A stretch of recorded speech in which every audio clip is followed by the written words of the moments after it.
Hare Krishna. So are we ready? Okay. So now we are going to learn the concept of the Jiva or the soul. So this is what we're going to do today. Where's my full screen? Okay. So we're all set.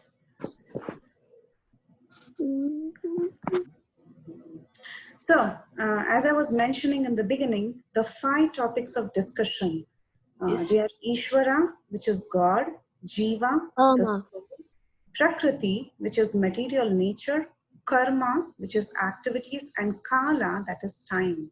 So these are the different concepts, and as I already mentioned, we covered Ishvara, who's God, in the form of a debate. So we debated on whether God exists or not, and we concluded that God does exist. So today we'll be seeing the concept of Jiva or the soul. Who are we? That is what we're going to see today, and we are going to do it through a story from the Mahabharata. So this story is from the Mahabharata, and it's a portion of the Mahabharata which is called as Yaksha Prashna.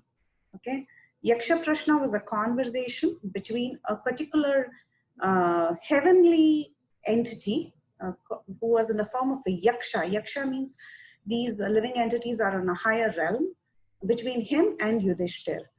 So Yudhishthir Maharaj is one of the 5 Pandavas. So the conversation between Yaksha and Yudhishthir is called as Yaksha Prashna. It comes in the Mahabharata. So through this, we are going to see the concept of Jiva, the soul. Okay. So let's get into the story. Be attentive through the story. We're going to have Kahoot for sure. So get ready for this. So, hey, Mataji, there are questions, right? Yes, there are going to be questions, lots of questions. Yes, so just stay attentive. Okay. So we all know about the Mahabharata. The Mahabharata is a story where the Pandavas and the Kauravas, the cousins, they had a big fight. After a gambling match, at one point, the Pandavas were sent to a forest for a few years. At the end of the 12th year of their exile, while the Pandavas were living in the forest, there was a Brahmana who approached them. So a Brahmana is a learned person, one who's learned in scriptures and who performs sacrifices for the well-being of everyone as a Brahmana. And while they were living in a forest, a particular Brahmin approached them. And the Brahmin told them, the sticks along with my ladle and other paraphernalia were tied in a bundle. I used this for sacrifice. Somehow, a deer caught on to this bundle with its horns and he ran into the forest. So it got entangled in the horns of a deer and the deer escaped. So this Brahmin, he wanted the sticks back so that he could perform the sacrifice. So he went and he asked the Pandavas who were roaming in the forest, asking them for help, looking at them, looking at the fact that they were Kshatriyas. He went and asked them for help. And he said, please bring me these sticks that are lost. So at that time, these Pandavas, when they heard this request from this Brahmin, being very compassionate and selfless, being very, very selfless by nature, they decided to catch the deer. So they went behind the deer, they shot many arrows somehow to capture the deer, not with the intention of harming it, but to somehow capture the deer. And as they were chasing the deer kept vanishing inside the forest. They couldn't catch the deer on time. So the brothers, after a long run behind the deer, at one point, they got very, very disappointed. They were extremely tired. They were thirsty, and they stopped and sat under a banyan tree. So why do you think these Pandavas took the Brahmana so seriously? What is the reason for them to take the Brahmana so seriously? Any guesses? I think it's Advait. I think the Pandavas took the Brahmana seriously because usually Kshatriyas, they should be like humble and like respecting Brahmanas and Correct. sages. Mataji, the Kshatriya's duty to it's and serve Brahmanas. Correct. That's right. it's their duty. It's their duty to serve the Brahmanas, and knowing that the Brahmana is saintly, oh, whatever task they gave the Pandavas, it might be something. It might be for something like big. Mm-hmm. Mm-hmm. Yes, very nice. So if their duty, being Kshatriyas, they've taken up a big task. They understand that the Brahmanas are very responsible people and they wanted to help the Brahmanas. So extremely nice, very well said. Okay. So as they sat under the banyan tree, Yudhishthir requested his brother Nakula, who was the last one, to climb up a tree and see if there was a suitable mm, lake so that they could fetch some fresh water as everyone was thirsty. So Nakula, who was the last one, he climbed up on the tree and he looked around and he saw that in a distance he could find a lake because he could hear the cries of many cranes. So cranes are birds that live in a lake, basically live in the area of a lake. So he heard the cries of some cranes and he could see birds chirping and he understood that at a distance there is a water body. So he slid down the tree and he told his brother Yudhishthir that I can see some water nearby. So therefore, I think we can go and fetch the water. So immediately Yudhishthir told, okay, I want you to go and fetch the water for everybody. So Nakula, he emptied the arrows from the couple of quivers that he was having, and he went in search of this lake. Okay. It was a beautiful lake covered with lotuses and lilies, and he went in search of that lake. I remember this story. Yeah. Okay. So when he reached this lake and he was about to drink the water from that lake, suddenly Nakula, he heard a voice from the sky that said, "This lake is mine and no one can take this water without first answering my questions." So when he heard this voice, it's called as ashariri, meaning a voice that doesn't have a body, unembodied voice. Okay. So he heard this voice that said, "First answer my questions and then only you can take water from my lake." At that time, Nakula, he looked around and he saw there was nobody. He couldn't see anyone. And his thirst was so intense, it was so overpowering. So, without caring for the voice, he immediately cupped his hands and he took some water and he drank it. In spite of the voice telling him not to drink the water without answering his questions. So, the minute Nakula drank a sip of water, he fell down. He fell down as if dead or unconscious. Now, Nakula, who had gone to fetch the water, was missing. It was some time and Yudhishthir Maharaj became very, very anxious because Nakula did not return and he asked Sahadev to look for him. Sahadev is the next brother, and Nakula and Sahadev, they were twins and they were the youngest. Okay, so he sent Sahadev. Now Sahadev also, he followed the path of his brother and he came to the lake. And there, he was very surprised to see Nakula lying down as if dead. And he was very upset. He tried to touch his brother and wake him up, but he was seeing that he seemed to be somewhat in a deep slumber, meaning his face had not become pale. Usually when a person is dead, all life symptoms are gone. They become very pale. Nakula didn't look like that, but at the same time, he didn't have a proper pulse and he was not breathing properly. So at this time, he was very, very worried and Sahadev was very perplexed. And again, Sahadev was also tormented with extreme thirst.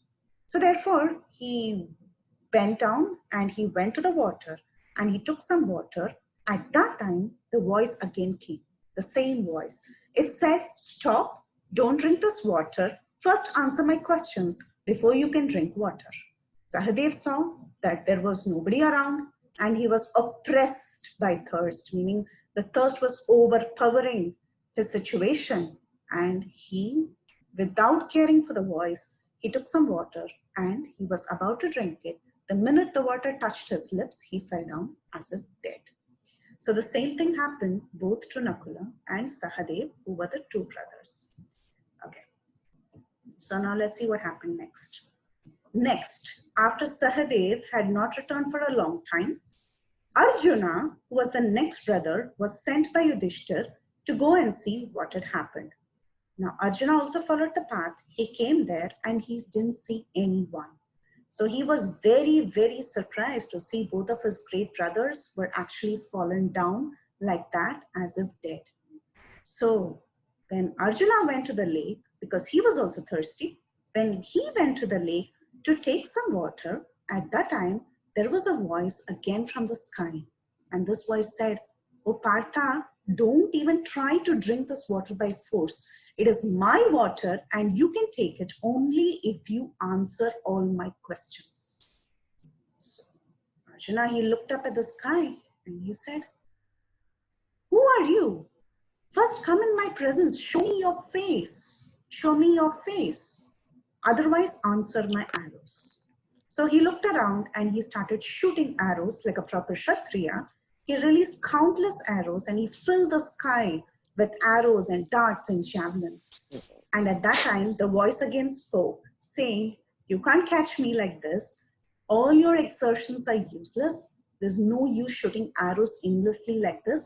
First answer my question." However, Arjuna, he did not answer the question. Rather, disregarding the words, he just took a sip of water and he fell down along with his other brothers. Next, Yudhishthir sent Bhima, okay, because the three brothers hadn't returned. Now let's see what Bhima did. Bhima, he came and he saw that his three brothers were falling there almost like as if they were dead. The first thought that Bhima had was, how can Arjuna fall down like this? Because Arjuna was a very great warrior. So he thought maybe this is the work of a Rakshasa. So, however, again, Bhima also, he was impelled by thirst. All that he wanted was to go and drink water. At that time, again the sound came and the sound said, "Do not attempt to drink this water from my lake. First answer my questions." So at that time, Bhima, he was extremely angry, extremely angry. He was extremely angry that someone has killed my brothers and I don't care for who you are. Why should I listen to you? And he went and he took water, not caring for the warning. He plunged his face inside to drink the water, and the next moment he fell down as if dead. So now is where the story is going to pick up some spice here. So what happened? What happened to Yudhishthir? Now Yudhishthir was all alone and he began to think, it has been more than an hour. My brothers have not yet returned. I have some of the strongest brothers. Arjuna and Bhima, they are known for their chivalry. They are extremely strong. They cannot be overcome by battle. So, where are they? If they have gone missing for so long, either someone has attacked them. But if someone has attacked them and if something very bad has happened to them, I can't believe it because these two are great heroes. Okay, maybe they went to the lake and they found the lake so pleasing that they are enjoying in the lake and they have forgotten my orders. But then Yudhishthir thought, my brothers have never been like that. My brothers have never neglected their duty. They have never neglected my order. So that also cannot be true. And Yudhishthir also remembered that the Brahmin's paraphernalia had to be returned because that was the reason of their chase. So the focus, he knew that his brothers were always focused on the duty. They had to bring back the Brahmin's paraphernalia. So thinking of these three things, Yudhishthir apprehensively, he followed the same path because he wanted to discover what exactly happened to the brothers. Okay, he had ruled out the thought that they encountered a battle. He ruled out the thought that they would be enjoying somewhere, neglecting their duties. And he also knew for sure that his brothers were responsible enough for fetching the paraphernalia of the Brahmin because that was the task in hand. Okay. Now, Yudhishthir, he came to the lake. Now, if you were Yudhishthir, okay, I want you all to let me know. If you were Yudhishthir and you saw your brothers fallen down like this in an atmosphere that has a lake, some trees in the middle of a forest, What would be your guesses? What do you think would have happened to these people who are fallen down like this? What are the They might be analysis that you asleep. would have done? Yeah, go ahead. They might be asleep. Very good. They might be asleep. Poison. Poison. Very good. Asleep, They might be poison, unconscious. unconscious. For Must have what come made from the them? lake. It must have come from the lake. Very good. Something must have come from the lake. Fishies. Was it? Wait, Did someone- Madhuri, should I say the actual thing? No. You tell me, what would be your analysis? I mean, I already know the story, so should I say the actual thing? It's okay. You can say the actual thing. So basically, the voice is actually Oh, yeah. Yama. Okay. You can stop there. It's a voice from a demigod. Okay. Anything else? Or maybe getting a poison from the lake. Yes, poison. Very good. Poison. It must have been the lake. They must have fallen unconscious. Anything else? Dehydration. Dehydration. Dehydration. Very nice. Dehydration. Oh, that's a good The one. demigod might have killed them. Kill them. Demigod might have killed them. Very good answers, and I really like the way you all think. Oh, if I never heard the story before, I would think that there's like really a big amount of salt, and it basically made them unconscious because too much salt is bad for you and it can kill you. Ooh, wow. Amazing. Amazing details. Okay. Very nice. Okay. Let's see how he started analyzing the situation. Actually, you are all very good. I mean, if you were in Yudhishthir's place as well, you would have been extremely smart. You would have been able to analyze the situation as good as Yudhishthir did. So let's see what Yudhishthir did. So he saw his motionless brothers and he was very confused. And see, you saw the first reaction of the other brothers. They were so tormented by thirst, they failed to think. Okay? It's natural. When we are tormented by thirst and hunger, we just don't want to think. We just want to grab everything and either quench our thirst or satisfy our hunger, right? But however, Yudhishthir, he was a very, the name Yudhishthira, it means one who's very steady in battles. Sthira means one who's not agitated, one who's very steady. So Yudhishthira, that means one who's very steady in battle. So any kind of a very harsh circumstance also, Yudhishthir could remain very composed. Okay? So first thing, he managed to compose himself. Just imagine if your own brothers are fallen down like that, how would you feel? So first thing, yes, he was confused, but he managed to control himself and he began to think. See, in stressful situations, it's very hard for us to think clearly. Okay, so the first step one needs to do is to control oneself and begin to think. So he looked at the situation, he looked at his brothers, and he saw they appeared to be in deep sleep, dreamless sleep, because he couldn't detect a single motion. The first thing he thought, as many of you said, is the lake poisoned? Is the lake poisoned? That's the first thing that came to his mind. And then he immediately answered himself, saying that it cannot be so. Why?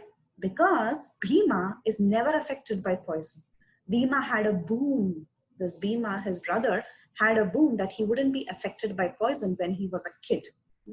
So he thought, since Bhima has fallen down, this lake is not poisoned.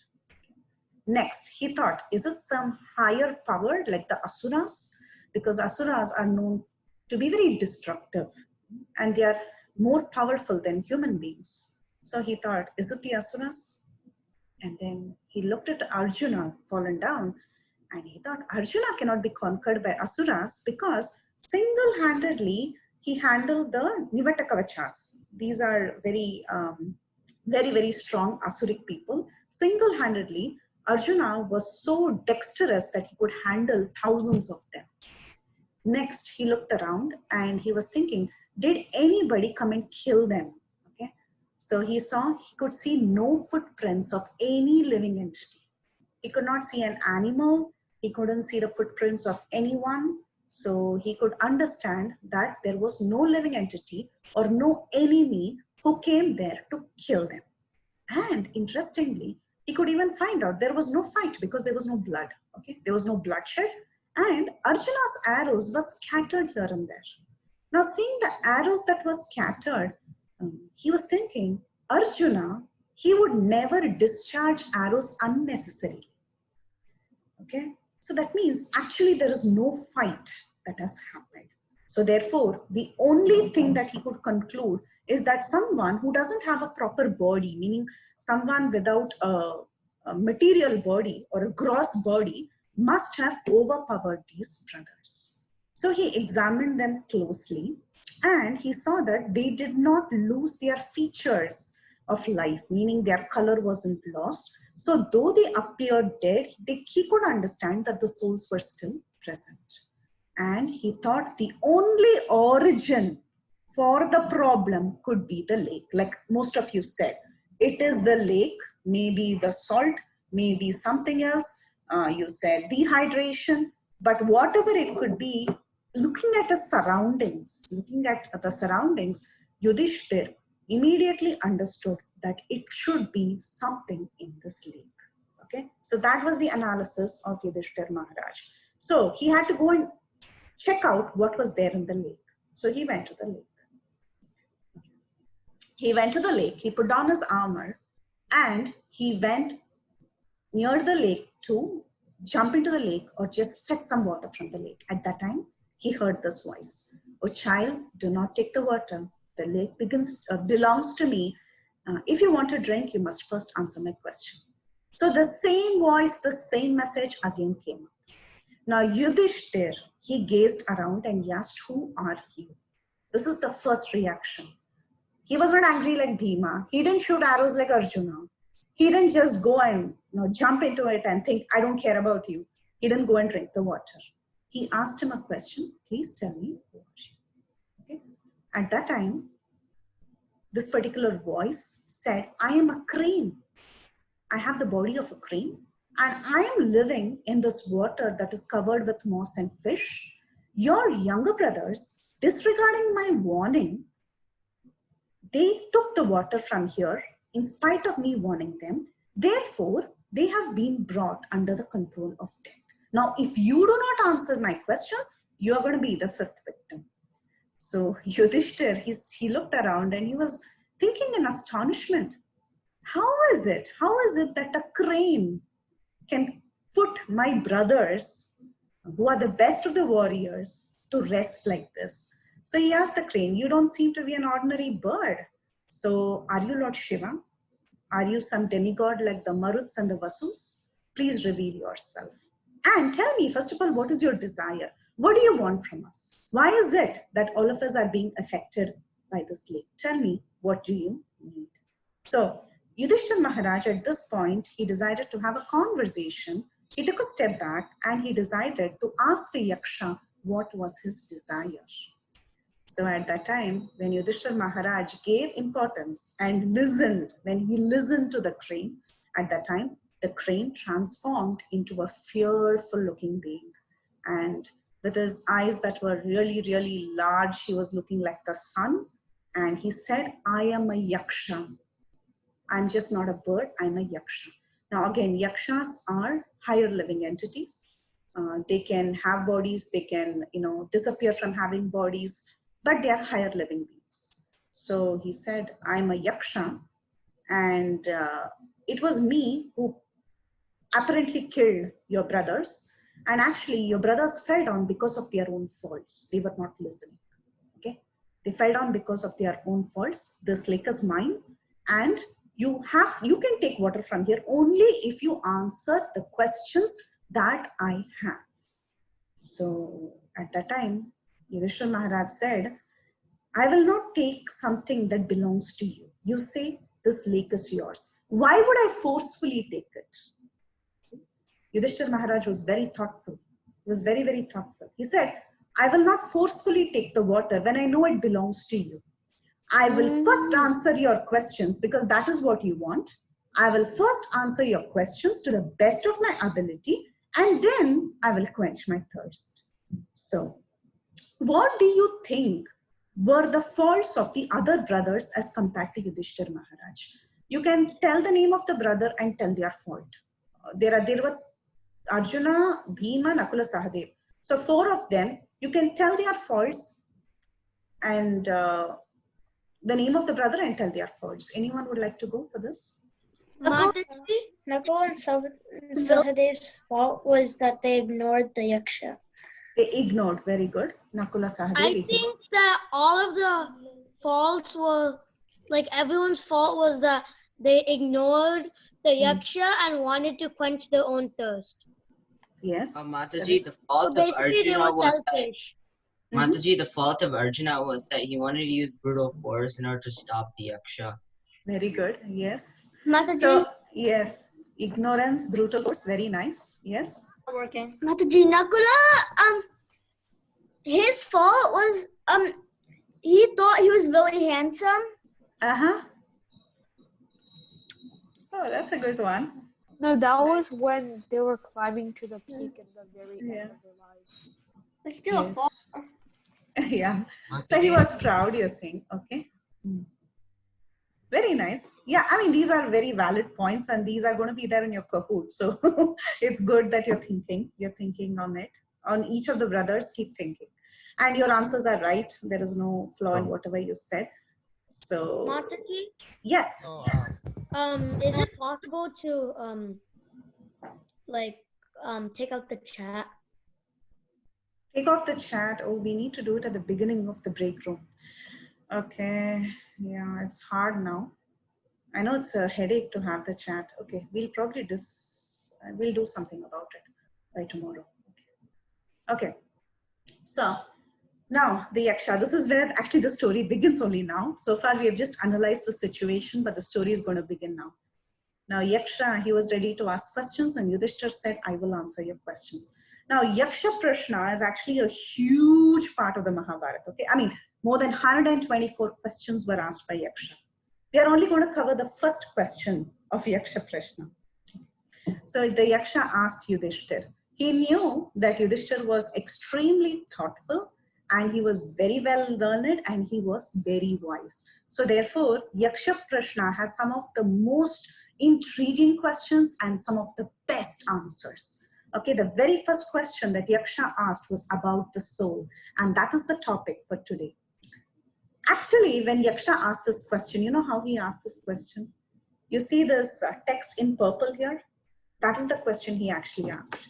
Yudhishthira Maharaj was so smart that he could understand the implied question and not the obvious question. Okay, so the question is, yaksha asked, what is it that makes the sun rise? Who keeps him company? Who causes him to set? And in whom is he established?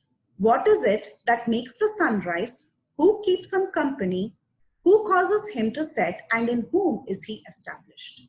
So this is a very obvious question. And Yudhishthir answered, Brahman makes the sun rise. The Devas keep him company. Dharma causes him to set. And he is established in the truth. But this is just not a straightforward question about the sun. Okay, it has an implied meaning. The implied meaning, the real question that yaksha was asking Yudhishthir Maharaj at this point is, what makes the soul rise out of its entanglement in matter? I'm reading it again. What makes the soul rise out of its entanglement in matter? Who keeps him company? Who is his guide on the spiritual journey? And on what is he established? And Yudhishthir's answer was, it is knowledge of the Supreme Lord which makes the soul rise. Godly qualities are his companions. Dharma is his guide and he is established in the truth. So we'll have to really, there are 4 questions in this one question.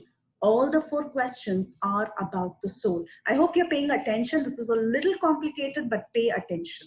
Okay. 4 questions are there in this one question. What are the 4 questions? What makes the soul rise out of its entanglement in matter? Okay. Who keeps him company? Who is the guide on that spiritual journey? And on what is he established? The answers given by Yudhishthir is, It is the knowledge of the Supreme Lord which makes the soul rise. Godly qualities are his companions. Dharma is his guide, and he's established on the truth.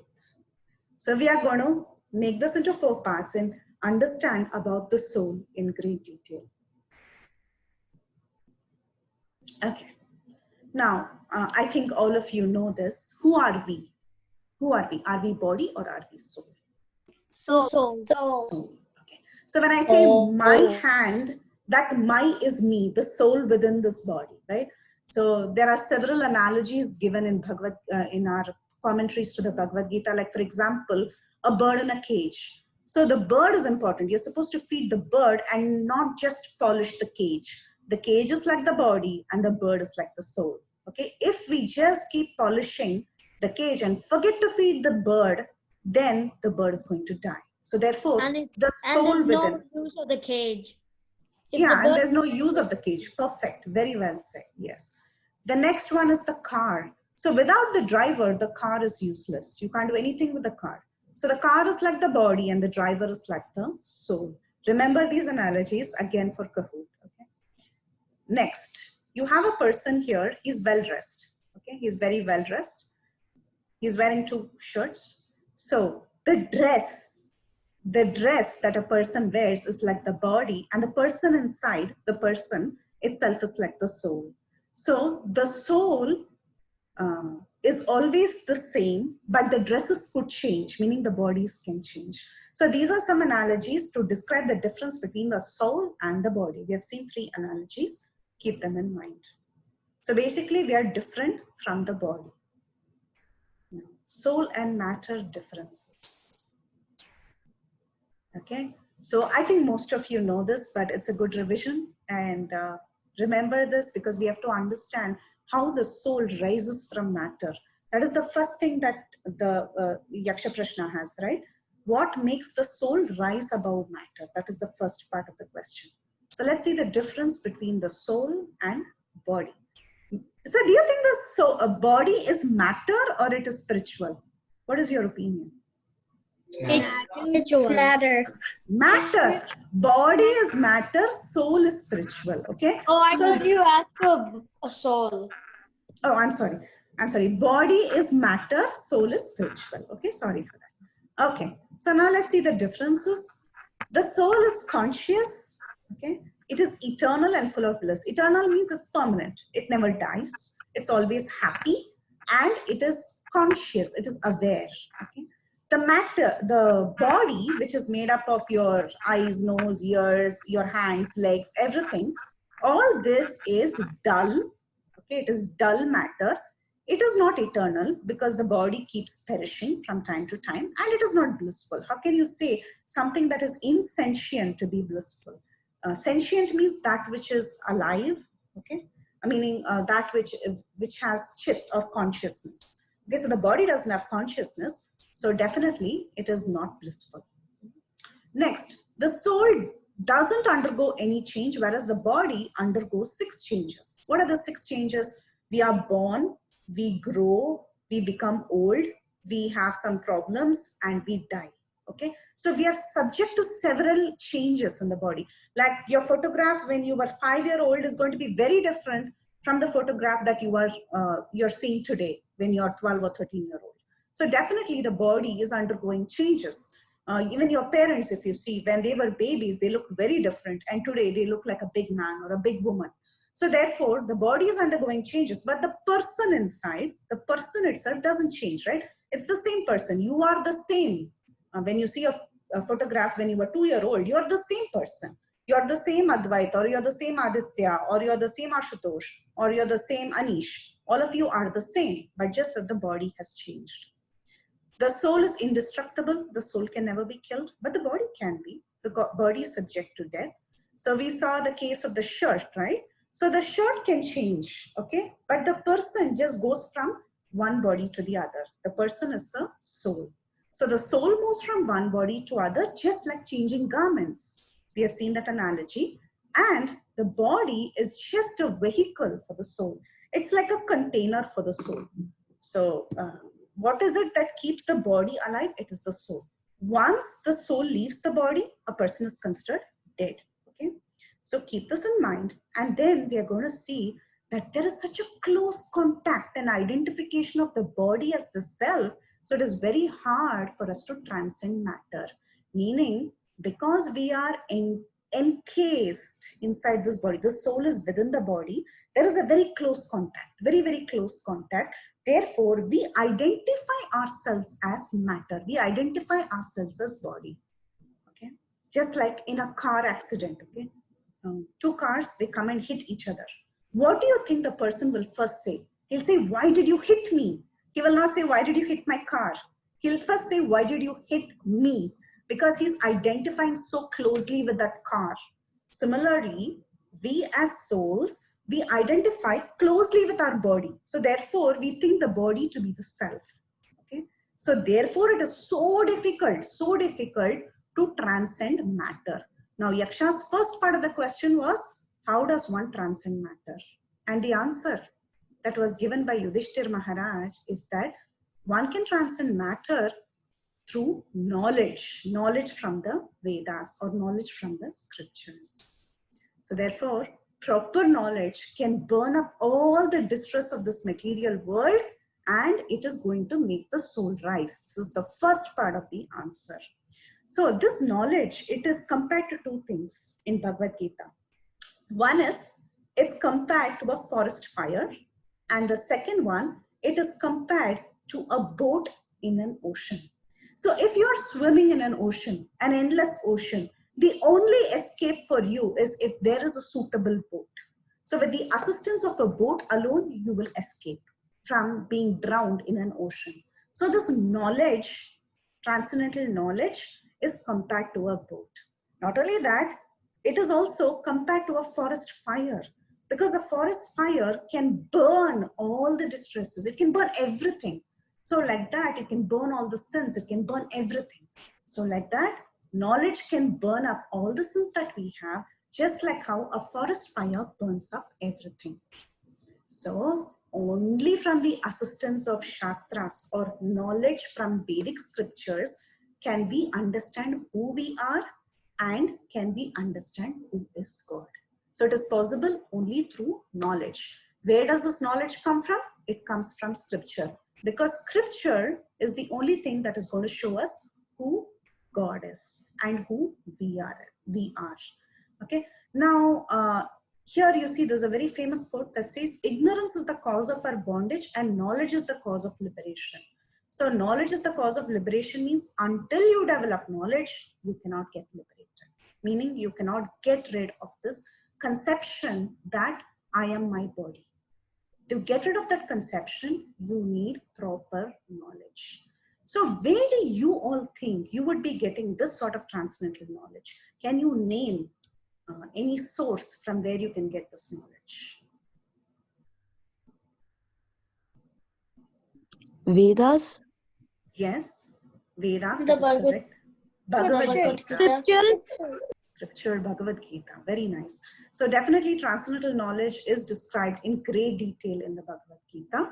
And yes, it is a part of Vedas. Definitely yes. Okay, so that is the reason why when you read the Bhagavad Gita, these 5 topics are discussed over and over. Ishvara, Jiva, Prakriti, Kala, Karma. These are the 5 topics of the Bhagavad Gita, and we are just seeing about the soul today. Okay, next. The next part of the question was, who are his companions? Who are the soul's companions? The answer given by Yudhishthir Maharaj is godly qualities are his companions, godly qualities. And Bhagavad Gita gives a big list of godly qualities. Fearlessness, purification, cultivation of spiritual knowledge, charity, self-control, sacrifice, study of the Vedas, austerity, simplicity, non-violence, truthfulness, freedom from anger, renunciation, tranquility, aversion to fault-finding, modesty, fortitude, cleanliness, freedom from envy, freedom from passion and honor. So it says that these kind of qualities, when one develops, it becomes conducive for liberation, whereas demoniac qualities create bondage. Now I want you to do an exercise and find out from your screen, what are the qualities that Yudhishthir Maharaj exhibited at that time? Can you find a few qualities? He didn't have fearlessness. He had fearlessness. Very good. Fearlessness. Good one. Freedom from anger. Freedom from anger. Self-control. Very good. Freedom from anger, self-control. Both are very, very good answers. He was very Loyal, perseverant. austerity. He had austerity. Freedom from anger. Austerity, good. He was freedom from anger. He was Envy, loyal. So all of Loyal. He was loyal. Yes. He was very perseverant to any situation he faced. Non-violence. That is a very good one. He was very perseverant towards any situation that he faced. Why is my screen changing? Anyone can understand? Okay. He had knowledge. Someone else Very is trying to nice. screen share. Someone else is trying to screen share. Okay. Yeah. Come on. No, but there's only you and me as co-host, Mataji. Only a Yeah, co-host can only screen a share. co-host can screen share. Yeah. So we were No, looking at the Mataji, body that's quality. wrong. you can override the system and screen share and Yeah, anyone can screen share. So just Yeah, Okay. Miss Mataji, I just clicked it and it Okay. says I can clean. It says if I screen share, it will stop your guys's. it's a Oh, okay. So Right. then, so now you can see my screen, right? Everyone can see Yeah. my screen now? Okay, very good. Mataji. So then we were discussing some of the qualities of Yudhishthir Maharaj, and we saw that actually many of you spoke all the qualities that he exhibited. Anyone knows what is okay? So you said renunciation, freedom from anger, austerity, self-control. What else did you say? Did you miss anything? Fearlessness. Fearlessness, Loyalness. loyalty, okay. Loyalty, okay. Modesty, okay. What is the meaning of fortitude? They already said truth. Here you see this, fortitude. Yeah. Okay, so even under very pressurized circumstances, dire circumstances, if someone can be steady, if someone can think clearly, okay, that is a quality. That's a very great quality of fortitude. Okay.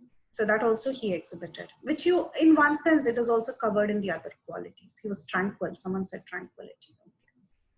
Okay, and any one of you or anyone can say, is there any one quality that you have trouble cultivating? Freedom from envy and from passion and from honor. Exactly. Austerity. This is the most difficult. It's the most difficult. It's the most difficult. Freedom from envy and freedom from passion for honor. It's a very subtle thing. Everyone wants to be honored. Everyone wants to be recognized. To have that freedom from passion for honor is very hard, and freedom from envy. It's so easy to get carried away. It's so easy to become envious. Very nice. Okay. Okay, and the next part of the question was, who is his guide? And he said dharma is his guide. What's the definition of dharma? Anyone, go A ahead. constitutional duty. Constitutional property, very good. No, not property, duty. Duty, very good. What's Duty. right to do? What's right to do, The right dharma. thing to do. Yeah. Yes, that's right thing to do. One So yes, specific- dharma is defined on various levels. Like for example, you said duty. You said what is right to do. That is also dharma. We say sanatana dharma, right? What is our duties? Eternal duty, eternal religion. Dharma is also called as religion sometimes. There is the original meaning of, the root word of dharma is something that sustains. It actually means intrinsic property. Just like heat and light is the intrinsic property of fire. Fire is always hot. Everyone agrees? Yeah. Okay, okay. That is the natural quality. Like for example, the natural quality of water is to be cool unless you heat it up. Okay, if you're heating up, then of course you're doing something. But the natural quality of a liquid is to extinguish fire. These are all natural qualities of particular things. So like that, the natural quality, the dharma of a person is actually, the intrinsic property is that he is a part and parcel of the Lord, and his intrinsic quality is service to the Lord. Okay? He's a servant of God. Every jiva, every spirit soul is the servant of the Lord, and he's a part and parcel of the Lord. So how is that? Just like you have a machine here, you have a picture of a machine. So you have several parts for that machine. These parts, even, if they are taken out, they are useless. By themselves, they are useless. But when all these parts are put together and they work in cooperation for the whole machine, then there is some use for the part. So the Lord, he's like the whole machine, and we are all tiny parts and parcels of this machine. So our duty is not to be the controller or the creator. We all have to work in cooperation. Just like feeding the stomach. There's no point putting food into your hand or into your eyes or into your chest. You'll have to put food into your tummy through your mouth. Unless the tummy or the stomach is happy, your entire body will not get nourished. So like that, every living entity, their prime duty is to actually satisfy the Lord. So the intrinsic property of the soul is to be the servant of the Lord, because he's the part and parcel of the Lord. This is the intrinsic property of the soul. So therefore, this intrinsic property, this dharma is his guide.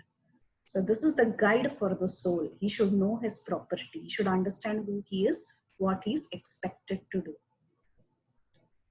And the last part of the question is, where is he established? He is established in the truth. This is the answer of Yudhishthir Maharaj. Meaning, who's the absolute truth? The absolute truth is Krishna or God. And how are we sustained by him?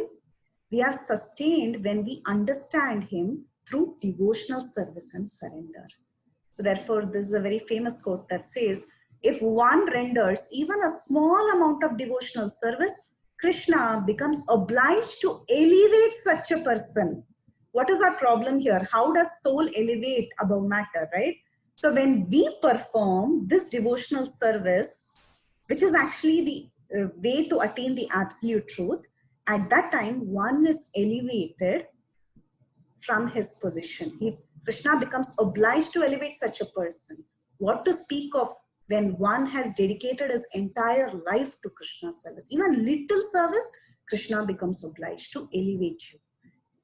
Then imagine if you're doing a lot of devotional service, how much obliged he is to elevate you. So this is actually the truth. To be established in the truth is through the process of devotional service. So you see in this one question, Yaksha asked actually 4 questions within one question, and Yudhishthir Maharaj gave 4 answers which had so much explanation about the soul. So let's see the question again. And you can put everything together now. The question he said is, what makes the soul rise out of entanglement in matter? Who keeps him company? Who is his guide on that spiritual journey, and on what is he established? It is the knowledge of the Supreme Lord from the Vedas that makes the soul rise. Godly qualities are his companions. We saw the godly qualities. Dharma is his guide. Dharma is the intrinsic property of the soul, and he's established in the truth through the process of devotional service. So this is how we understand what is the soul and what is needed for the soul. Okay, so I hope everyone understood today's session. Was that okay? Are we ready to play Kahoot? Yeah, I did. Yeah. Yeah. Yes, Mataji. The other Ready. ready. Okay, awesome. Very nice. So let's join the main room, and we should be ready to go with the rest of them to play Kahoot. Yay! Yay! Okay, so shall we all leave? So you know what you need to do? We all need to leave. How do I leave everybody? I just leave. Can we all Mataji, leave the I'm room? just gonna leave. Yeah, all of you just leave, okay, and come to the main room. Can you all do that? I'm just going to keep checking if everyone is leaving. Everyone leave the room. But be on the main room. Don't leave the entire meeting. Be on the main room.